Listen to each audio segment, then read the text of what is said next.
এতটা ঠান্ডা লেগেছে, মানে আমার গলা ধরে আছে। মানে আমি মানে কথা, আমার কথা শুনে বুঝতে পারছো মানে গলাটা কেমন একটা হয়ে আছে। আর এমনিতে এত ঠান্ডা লেগেছে, এতটা সর্দি, আর শুধু সারাদিন হ্যাঁচি হয়েই যাচ্ছে। তারপরে গলা ভীষণ ব্যথা। আর আমি আজকে আবার গড়িয়াহাটে গিয়েছিলাম, গিয়ে ওখানে আবার মানে আইসক্রিম খেয়েছি। মানে আইসক্রিমটা খাওয়ার পরে আমার গলাটা আরো খারাপ হয়ে গেছে। মানে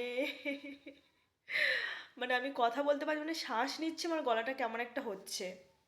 তারপরে দেখো, এই ড্রেসটা আমি কিনে নিয়ে এসেছি, এই টপটা আর এই প্যান্টটা গড়িয়াহাট থেকে নিয়েছি।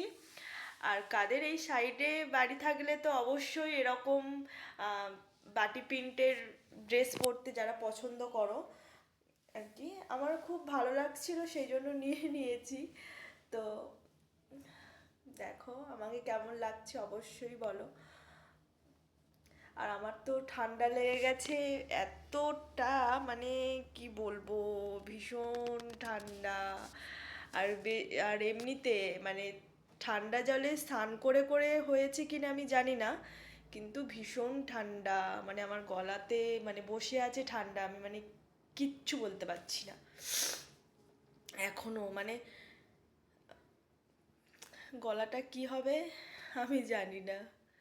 তো চলো, আর আমি কোথায় গিয়েছি আমি সেটাও তোমাদের সঙ্গে শেয়ার করব ভিডিওটা, তোমরা দেখতে থাকো। হুম।